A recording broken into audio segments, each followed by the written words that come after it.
It's 4:15 in the morning, and your alarm is going off. The bedroom alone in your sprawling estate is worth more than most people will ever take home in their entire working lives. You have somewhere to be. The office is in New York City, but you're out in the Hamptons.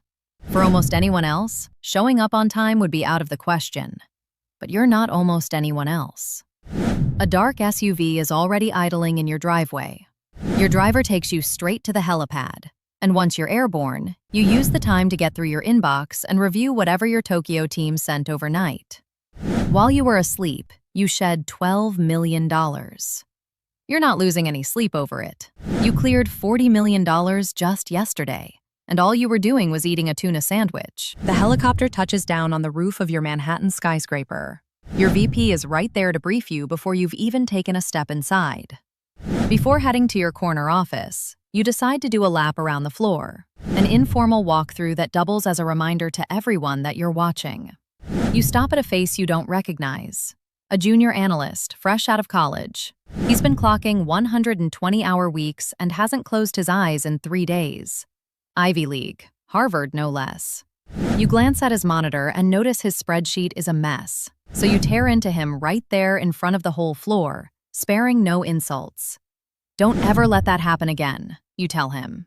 Trembling, the kid manages to say, "Yes, sir."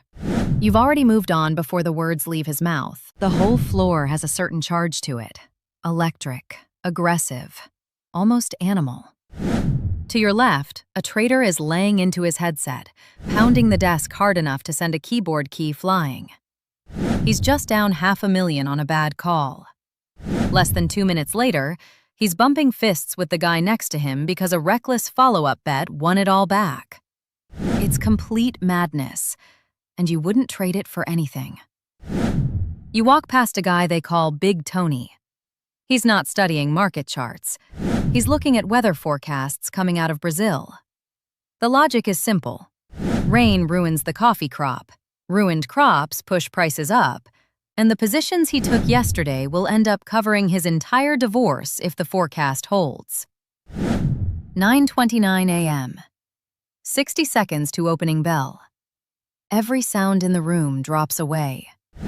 50 men in designer suits sit locked onto 6 screens apiece. Then the bell rings and all hell breaks loose.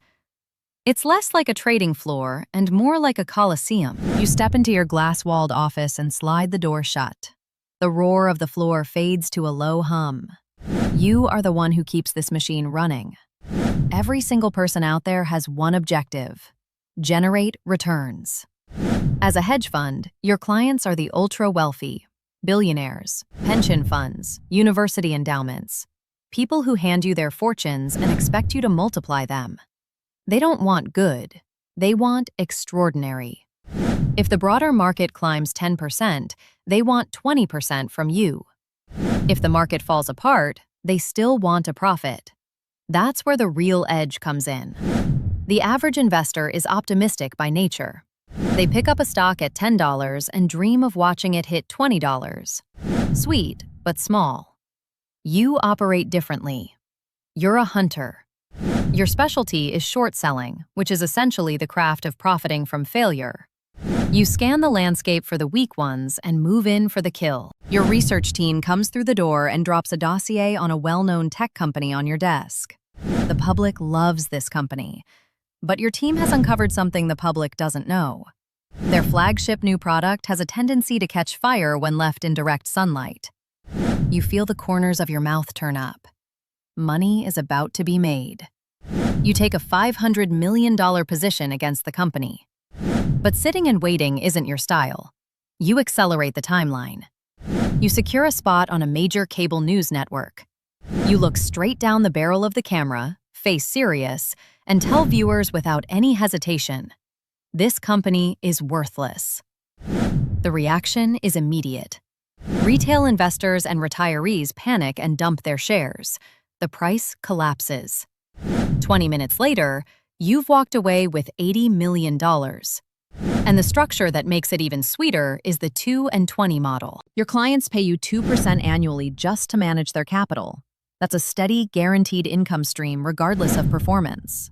On top of that, You keep 20 cents of every dollar of profit you generate. Which means that $80 million trade just puts $16 million directly into your own pocket. And it's not even noon. Time to celebrate. You commission a yacht large enough to house a second, smaller yacht inside it. You drop a fortune on a painting for the lobby that honestly looks like something a child made with crayons. You take your wife to a restaurant. Then you take your girlfriend to the Hamptons house. So what's the real secret behind all of it? The morning paper? Not a chance.